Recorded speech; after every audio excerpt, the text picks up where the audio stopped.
নমস্কার। সকল ভক্ত বন্ধুদের সাদর আহ্বান জানাই দিব্যত্রয়ীর পদপ্রান্তে।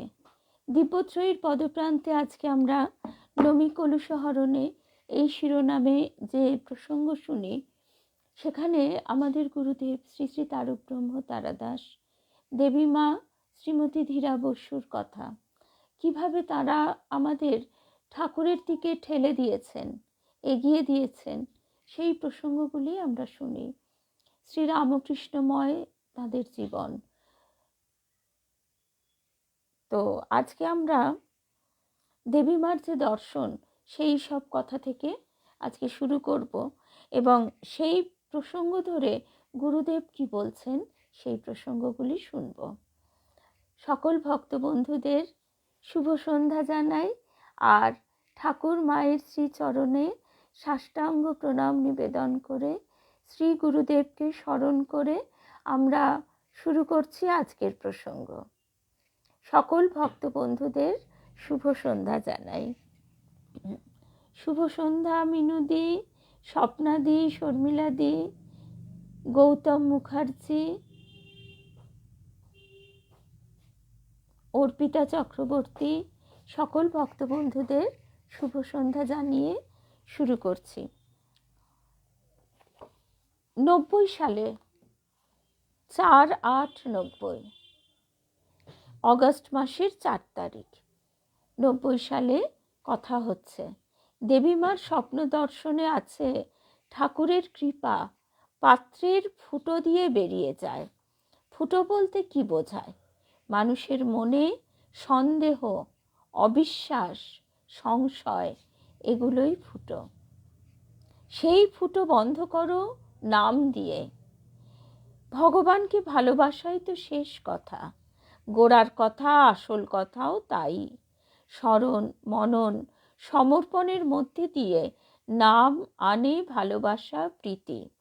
সেই নাম করতে করতেই আসে প্রেম। প্রেম যার মূলে সেই তো প্রেমিক। ভালোবাসা মনের এক অবস্থা। ভালোবাসা কি না? ভালো বাসা, বাসস্থান। এই বাসা কার? ভগবানের। নামের বাসা, ভগবানের বাসা, সেই ভালোবাসা। কলিতে কি আছে নাম ছাড়া? তুমি আগে হিসেব করো, তোমার পাল্লা ঠিক আছে তো? এদিকে সংসার, ওদিকে ভগবান। যার যত নিষ্ঠা, তার লক্ষ্য তত স্থির। চলতে ফিরতে শ্রীরামকৃষ্ণের নাম নাও। তিনি তো স্বয়ং নারায়ণ, পূর্ণ ব্রহ্ম নারায়ণ। মনের শাসনই সবচেয়ে বড় শাসন। তুমি লেগে থাকবে, জোর করে ধরে থাকবে। ঠাকুর তোমাকে 10 বছরের পথ 1 বছরে নিয়ে যাবেন। ঠাকুর তোমাকে 10 বছরের পথ 1 বছরে নিয়ে যাবেন। তুমি লেগে থাকবে, জোর করে ধরে থাকবে। মনে রেখো, বাণী সত্য, প্রকাশ সত্য, তবে তোমার হিসেব মতো নয়। তার নিয়ম নীতি আলাদা। যতক্ষণ না ক্ষেত্র প্রস্তুত হচ্ছে, ততক্ষণ কি করে হবে? তার সময় হলে তবেই হবে। ঠাকুরের কাজ বড় শক্ত। কলিতে তমর ক্ষেত্রে তার প্রতিষ্ঠা খুবই কষ্টকর সময়। ঝড় ঝাপটা সব আছে, তবে সবই এক সুরে বাঁধা হবে। ঠাকুর গঠন করছেন এইভাবে।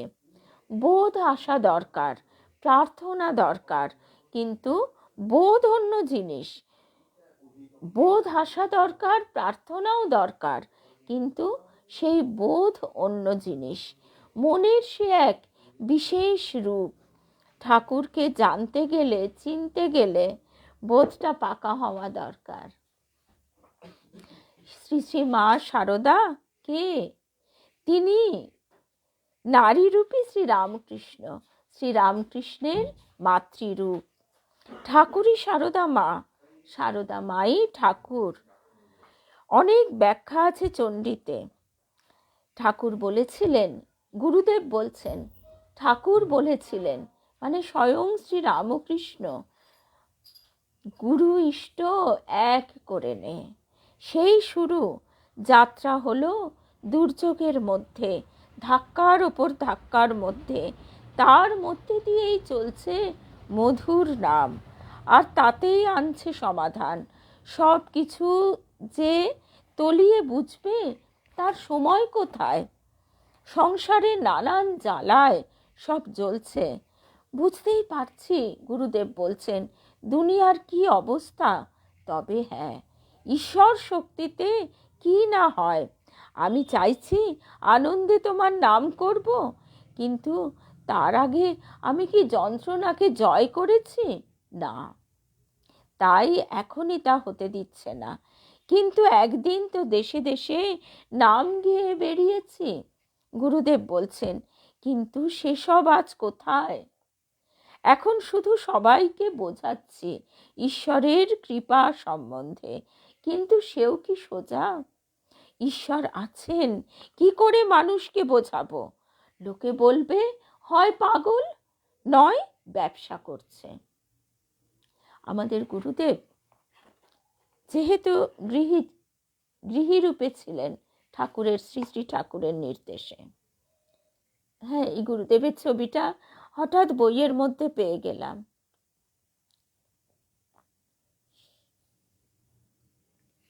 তো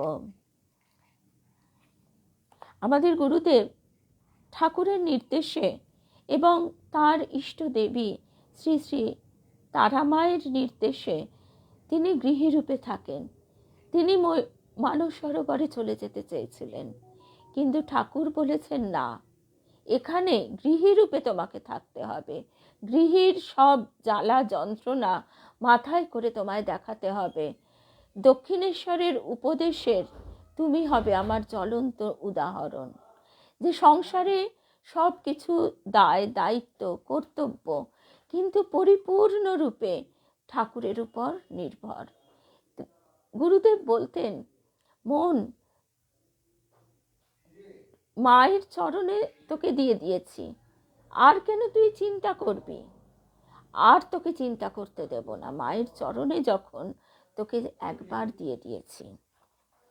মানুষের মন, গুরুদেব বলছেন, তার প্রার্থনা তাতে খিঁচ থাকে, সন্দেহ, আশঙ্কা, ভয়, জীব দেহ তো খিঁচ তো থাকবেই।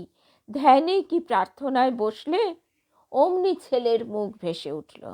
খিঁচ তো আছেই, তাকে তো দূর করতেই হবে। আর শরীরে কি আছে বাবা? একটা স দুটো র।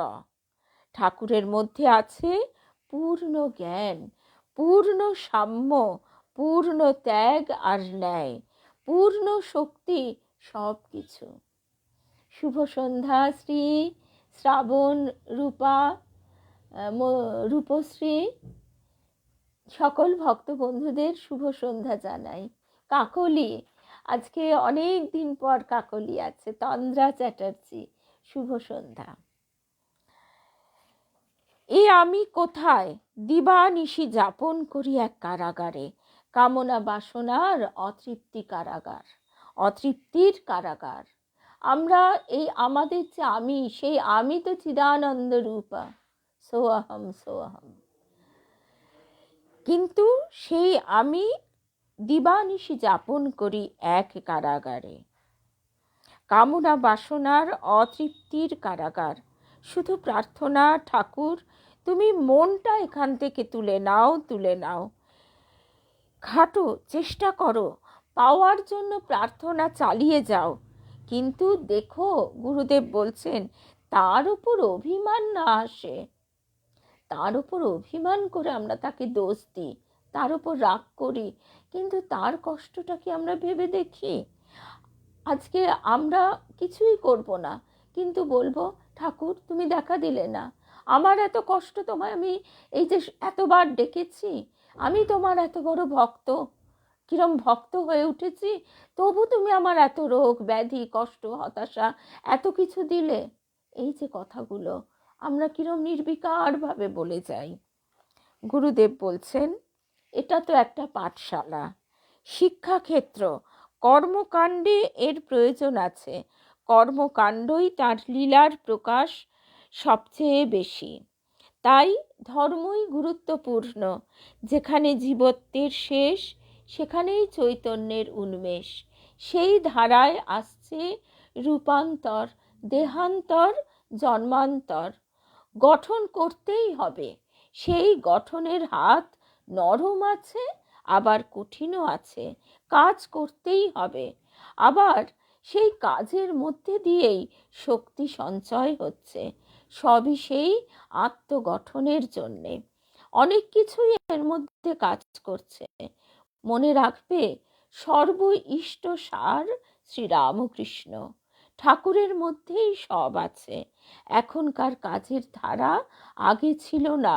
এখন সময় এসেছে, সে ভয়েই হোক, ভক্তিতেই হোক, শুধু একবার একবার প্রাণ ঢেলে বলো, ঠাকুর আমায় কৃপা করো, তাতেই হবে। এটা রামকৃষ্ণ যুগ। গুরুদেব এসব কথা বলছেন 90 সালে, আজ থেকে 35 বছর আগে। এই 35 বছর আগে কিন্তু এখন আমরা যেমন ভাব দেখছি, তখন তেমনটি মোটে ছিল না। 90 সালে আমাদের তখন কত বয়স? এই সবে আমরা কলেজ পাশ করেছি, 21 বছর বয়স। 20 বছর, 91-এ আমরা কলেজ পাশ করেছি, 20-21 বছর বয়সে। তখন এমন ঘরে ঘরে চারিদিকে শ্রীরামকৃষ্ণ নামের কিন্তু জোয়ার আসেনি। গুরুদেব বলতেন এসে গেছে, এসে গেছে। তার দৃষ্টি অনেক দূর পর্যন্ত যেত, আমাদের দৃষ্টি তো যেত না। আমরা হাঁ করে থাকতাম, ভাবতাম কি জানি কোথায় এসে গেছে। কিন্তু এখন এখন আমরা ঘরে বসে কেউ যদি চায়, সর্বক্ষণ তার ভাবে ডুবে থাকতে পারবে। এবং একভাবে নয়, কত রকমভাবে তার নাম, তার কথা, আলোচনা, গান, ছবি, কর্মকাণ্ড, সমস্ত কিছু যে কোনোভাবে হোক, শুধু তাকে একবার ধরে থাকা। আমায় কৃপা করো, প্রাণ ঢেলে একটি বার বলো। এটা রামকৃষ্ণ যুগ, তার কাজের বিরাট বিস্তার, তাই এত দেরি হচ্ছে। সমস্ত যোগী, মুনি, ঋষি হাতে হাত মিলিয়ে কাজ করছেন। সবার সাধনা পূর্ণ হবে। কলিতে 3 ভাগ পাপ, 1 ভাগ পুণ্য। সেই 1 ভাগ পুণ্য, অর্থাৎ সেই তমর উপর, সেই সত্য, এই মাত্র 1 ভাগ সত্য, 1 ভাগ পুণ্য, আর 3 ভাগ তম। সেই তমের উপর সত্যের প্রতিষ্ঠা, তমকে উল্টে সত্যের প্রতিষ্ঠা। গুরুদেব বলতেন, কথার অর্থ তখন কিছুই বুঝতাম না।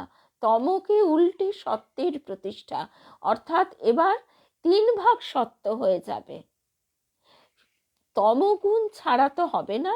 এই জগৎ হচ্ছে ত্রিগুণাত্মিকা শক্তির প্রকাশ, সত্য, রজ, তম। এই 3টি গুণই থাকবে, কম আর বেশি। কিন্তু উল্টে কি হবে? 3 ভাগ সত্য গুণ, 1 ভাগ তমগুণ। গুরুদেব বলছেন এটা রামকৃষ্ণ যুগ, তার কাজের বিরাট বিস্তার, তাই এত দেরি হচ্ছে। সমস্ত যোগী, মুনি, ঋষি হাতে হাত মিলিয়ে কাজ করছেন। সেই কাজটা কি? আমাদের আলোর পথে, সত্যগুণের দিকে এগিয়ে নিয়ে চলা। যে যেখানে আছে তাকে সেখান থেকে এগিয়ে দেওয়া। সবার সাধনা পূর্ণ হবে। যার যার কাজ সম্পূর্ণ হয়নি, সেটা এবার পূর্ণ হবে। সেই স্তরের থেকে যে কণ্ঠস্বর আসছে, তাতে সবার কণ্ঠ মিলছে। তারই হয়তো খুব স্থূল রূপ আমরা এই ময়দানে, যে গীতা 2.5 লক্ষ কণ্ঠে ধ্বনিত হচ্ছে তার নাম, তারই হয়তো খুব সামান্য প্রকাশ। মায়ার নৌকা, মায়ার রূপ কি? 2টো রূপ। একটা জাগতিক পার্থিব জগৎকে জড়িয়ে আছে, আর মহামায়ার দেবী শক্তির কথা। সাধারণ মায়ার নৌকায় উঠেছে, কিন্তু সে ভগবানকে ভালোবেসে পেতে চায়। জীব সে সাধারণ মায়ার নৌকায় উঠেছে, কিন্তু সে ভগবানকে ভালোবেসে পেতে চায়। তাই মায়ার নৌকায় উঠেও সে ডুবল না। নৌকা চলছে না, ভগবানের দিকে এগোবে, তখন সে জ্ঞানের দাঁড়ে হাত দিল। সেই জ্ঞানের দাঁড়ে ভর দিয়ে অনুশোচনার ডিঙিতে লাফ দিল। অর্থাৎ জ্ঞানের সাহায্যে বিচার করছে, সৎ অসৎ বিচার, আর তাতেই অনুশোচনা শুরু হচ্ছে। অনুতাপ, অনুতাপের দহনে তার অতীত পুড়ে ছাই হয়ে যাচ্ছে। এটা একভাবে গুরুকে ধরেই লাফ দেওয়া। মায়ার বিস্তার বিরাট, তাই নৌকা বলছে চলছে। অনুশোচনার মাপ ছোট, তাই ডিঙি বলছে। অনুশোচনায় কি হয়? কৃত কর্ম শুদ্ধ হয়, নইলে চৈতন্য আসবে কি করে? শূন্য পথে যাওয়া যায় কি? কোনো বাধা নেই, বিঘ্ন নেই, কৃপা তাকে সাহায্য করছে তার চেষ্টায়। এরপর এরপর সে পাচ্ছে প্রেমিকের সঙ্গ। সেই প্রেমিক কতক্ষণ ছিল? ঠিক যতক্ষণে তার ধারণা, তার বোধ পাকা হলো। মনোযানে চলেছ। মনোযান মানে কি? না, মনের ভেতর দিয়ে কাজ করে মনের ভেতর ভালোবাসায় চলে যাওয়া। তখন গভীরতম ধ্যান। সন্ধি হলো, সেটা কি দিয়ে? পার্থিব অপার্থিব, পার্থিব অপার্থিব সব দিক দিয়েই তার পূর্ণ নির্ভরতা। মায়ার সংসার লুপ্ত হলো, শোধন চলছে দেহ মন কর্মের। দেহেরও শোধন চলছে।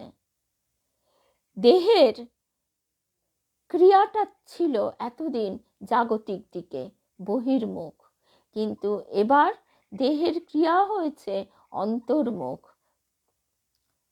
মন, মন এতদিন ছিল চঞ্চল বিক্ষিপ্ত, এখন সে মন হয়েছে শান্ত স্থির। আর কর্ম, সে এখন ঈশ্বরীয় কর্মের দিকে এগিয়ে চলেছে, ঈশ্বরীয় কর্মের দ্বারা। নিষ্কাম কর্ম বড় কঠিন, তাই তিনি সেই কর্ম তোমাকে দিয়ে করিয়ে নিচ্ছেন। তুমি ভক্তিভাবে উপলব্ধি করছো যে এ তো আমার দ্বারা সম্ভব ছিল না, এ তো তিনি স্বয়ং তিনি করছেন। প্রেমিক গুরু রস সঞ্চার করলো মনে। প্রেমিক গুরু রস সঞ্চার করলো মনে। একটু আগে মধুরিমাদি, মধুরিমাদির গান তো বলার কোনো অপেক্ষাই রাখে না। শৌনক চট্টোপাধ্যায়ের কণ্ঠে অপূর্ব একটি গান, প্রেমতরঙ্গে। গানটির কথাগুলো এই মুহূর্তে তো এখন আর মনেও পড়ছে না, যাই হোক হাতের কাছে আমার নেইও। সেই গানটিতে ওং নমঃ ভগবতে রামকৃষ্ণায়, ওং নমঃ ভগবতে রামকৃষ্ণায়, এই যে মনের মধ্যে আমাদের দেহের অণু পরমাণুতে এই রস, এই প্রেম, এই আনন্দ সঞ্চারিত হয়ে যাচ্ছে। গাইছে একজন শৌনক, কিন্তু সেই গান ঘরে ঘরে ছড়িয়ে দিচ্ছেন কে? ঠাকুর শ্রী রামকৃষ্ণ যন্ত্রের কল্যাণী শক্তির মধ্যে দিয়ে। তারপর সেই গান কারুর হৃদয়ে কারুর কণ্ঠে ঝংকার তুলছে। কেউ তো প্রফেশনাল শিল্পী হবার জন্য গাইছে না, সে গাইছে তাকে পূজা করবার জন্য। তার এই কণ্ঠের যে সুর, যে শব্দ বেরিয়ে আসছে, ভক্তি চন্দন মাখিয়ে সে সবটা ঢেলে দিচ্ছে ঠাকুরের চরণে।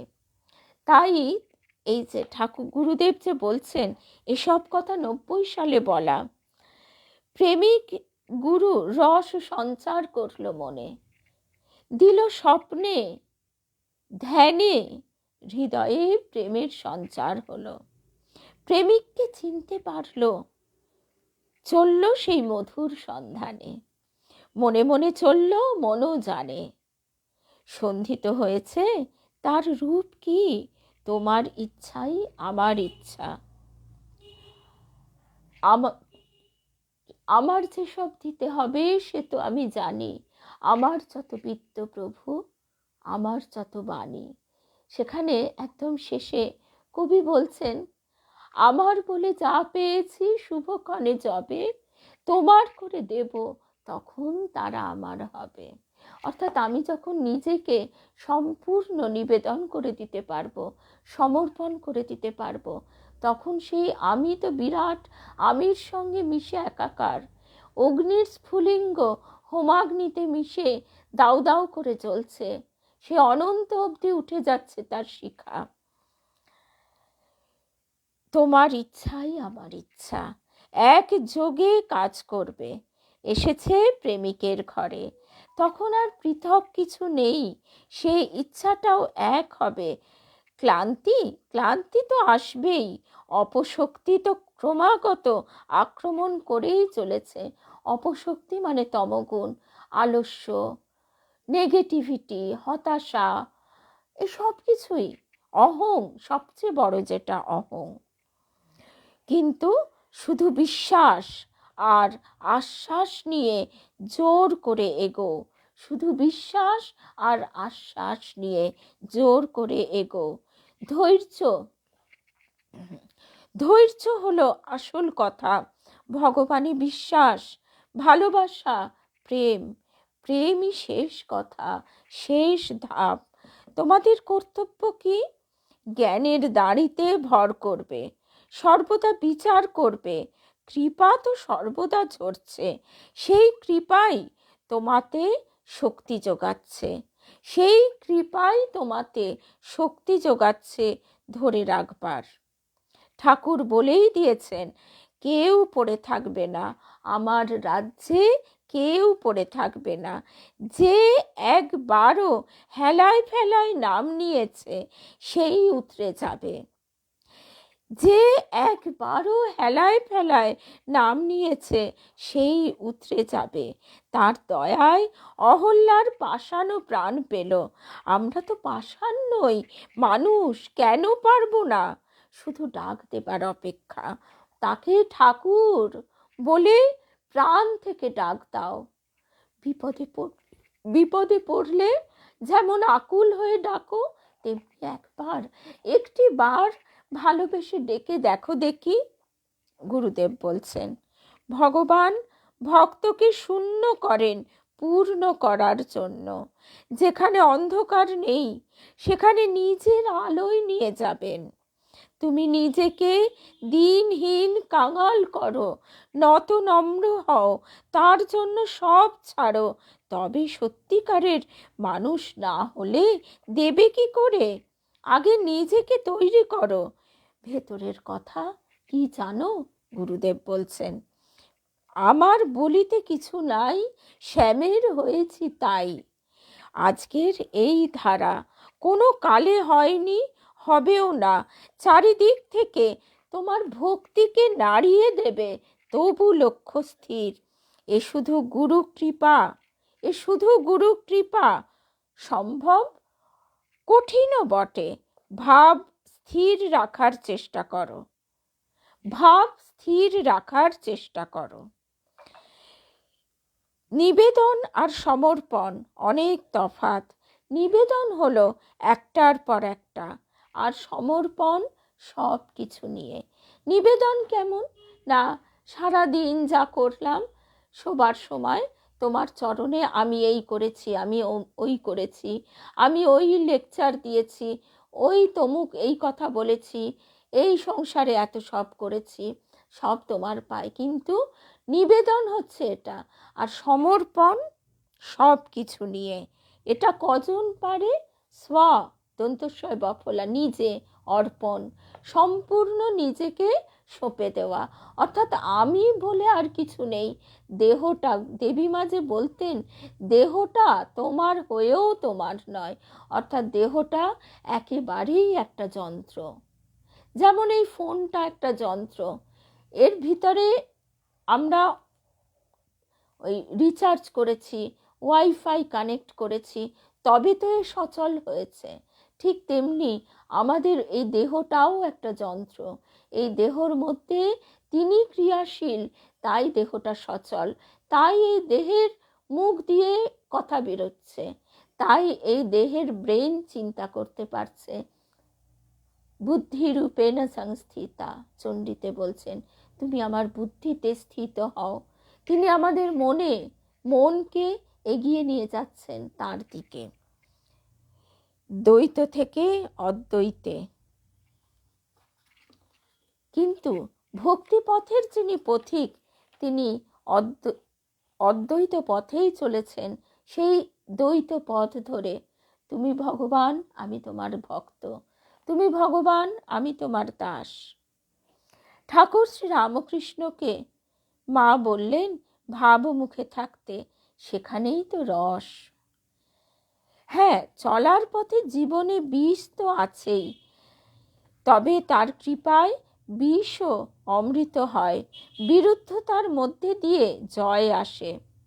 দেখো, বিরুদ্ধতা না থাকলে সহজে কোনো কিছু পেলে লোকে তার মূল্য দিতে জানে না। সমর্পণে কোনো চাওয়া নেই, স্বার্থবোধ নেই, রাগও নেই, কি আছে? অনুরাগ। আর সেই অনুরাগেই আসে কৃষ্ণ প্রেমের জোয়ার, সেটাই তো লক্ষ্য। চাওয়াটা আন্তরিক হওয়া চাই, তবেই হবে। কেমন যেন ডাকাত পড়েছে, বাঁচাও বাঁচাও বলে প্রাণ ফাটানো ডাক শুনলে তবেই পাড়াপড়শিরা ছুটে আসবে। ভেতরকে নিংড়ে অন্তর্ভেদী ডাক ছাড়া হয় না। সময় বাঁধা, সব প্রচেষ্টাই সময়ে ফলবতী হয়। পথ চলতে চলতে পরপর প্রাপ্তি। সাধন করে যাও, কর্ম করে যাও, ফল সময় এলেই পাবে। বিনা শ্রমে কিছু পাওয়া যায় না, আর পেলেও রাখতে পারবে না। খেটে পাওয়ার মূল্য অনেক।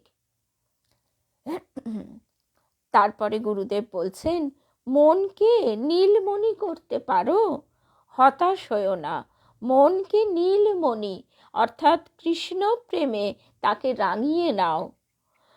পথে যখন নেমেছ, একদিন লক্ষ্যে পৌঁছবে, এ দৃঢ় বিশ্বাস রাখো। তোমার মনোবল বাড়বে, শুধু তোমার মনের চারপাশ পরিষ্কার রাখো। দেখবে মনের ঘরে প্রেমের আলো দেখা দেবে।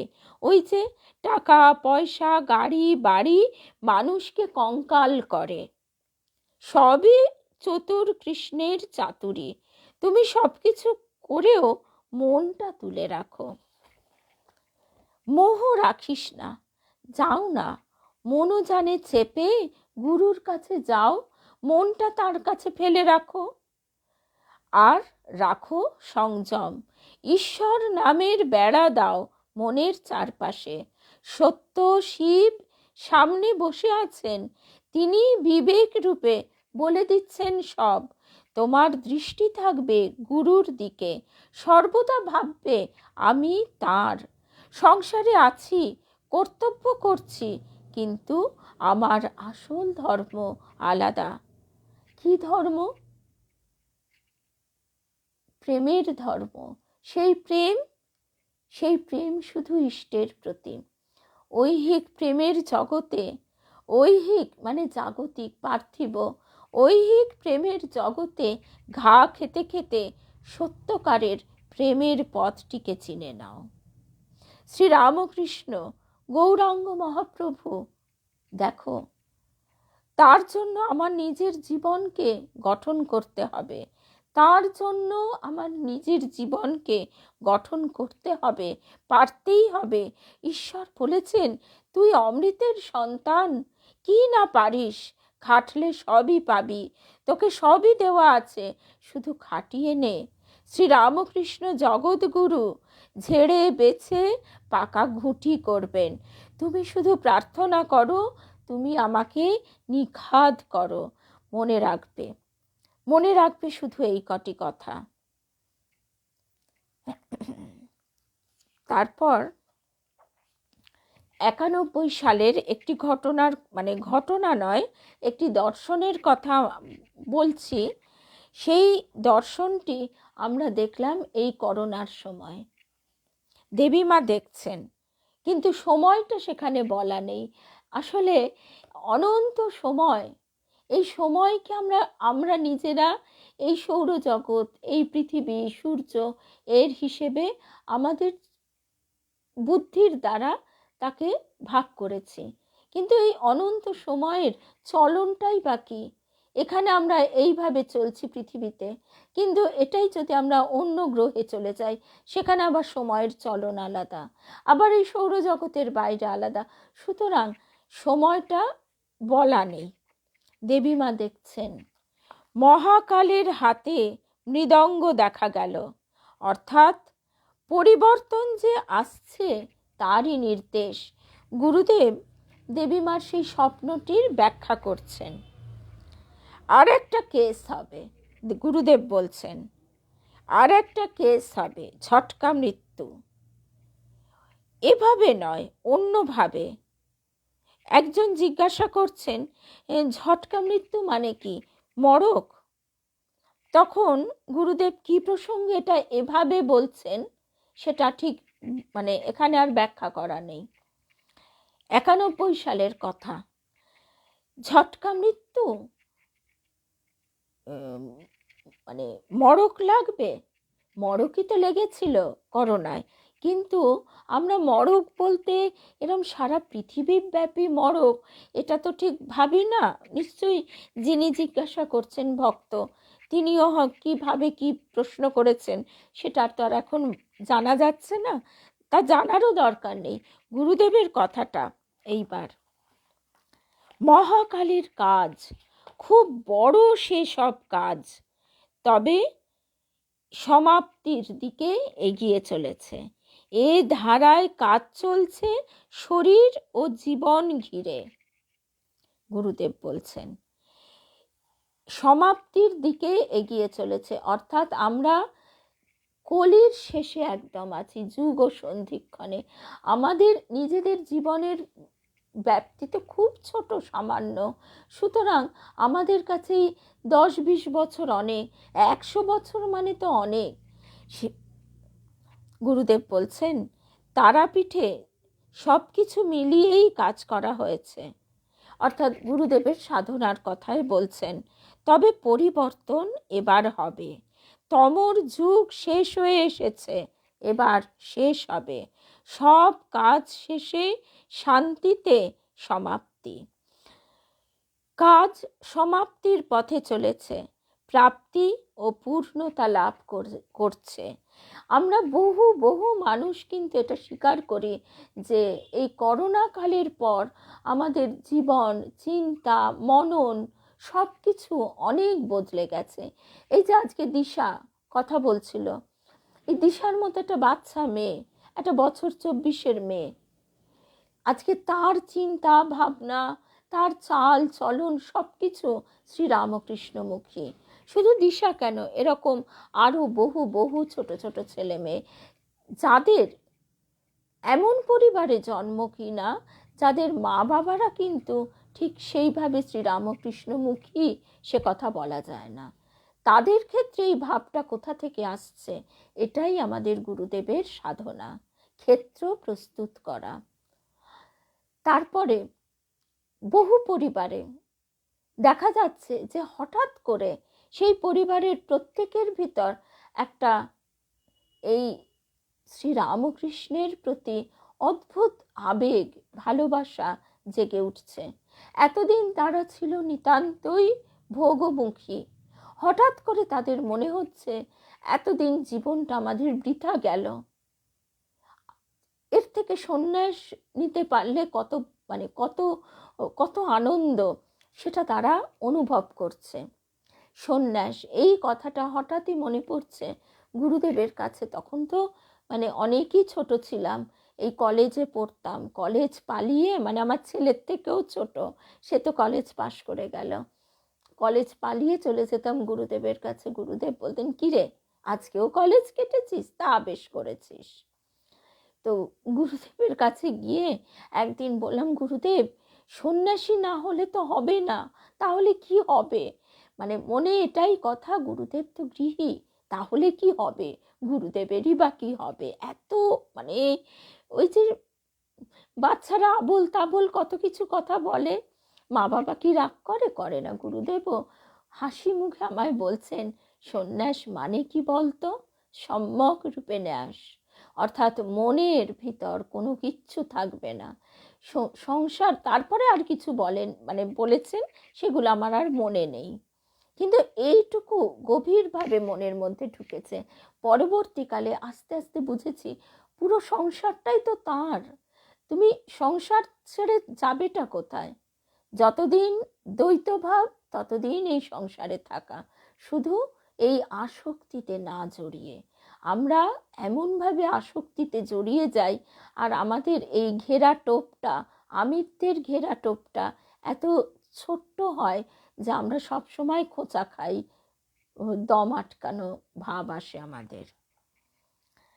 তো গুরুদেব বলছেন, কাজ সমাপ্তির পথে চলেছে, প্রাপ্তি ও পূর্ণতা লাভ করছে। শ্রীরামকৃষ্ণ স্বয়ং কাজের মধ্যে দেহ ও বেদী। এবারে বলছেন, দেহটা আমার হতে পারে, কিন্তু ভেতরে তো শ্রীরামকৃষ্ণ। এইটাই হচ্ছে কথা।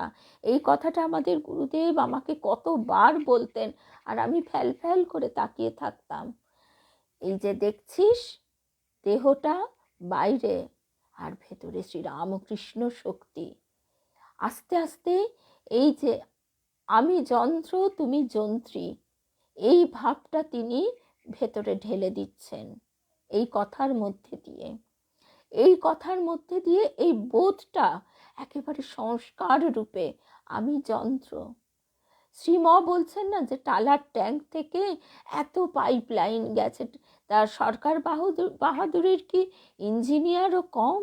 যেই দেখবে একটা পাইপ লাইনে মরচে ধরেছে কি খারাপ হয়েছে, ইঞ্জিনিয়ার এসে কেটে আর একটা পাইপ জুড়ে দেবে। তেমনি তিনি যন্ত্র হিসেবে এক একটা দেহ সৃষ্টি করছেন, কিন্তু অহং সে বাইরে দাঁড়িয়ে দাঁড়িয়ে ভাবছে কি করে প্রবেশ করব। একবার প্রবেশ করতে পারলে খেলাটা তো আরও চলে, কিন্তু স্বয়ং মহামায়া যে এবার মা হিসেবে প্রকাশিতা, তাই খেলাও ছোট হয়ে আসছে। যুগ ও সন্ধিক্ষণে আমরা দাঁড়িয়ে আছি।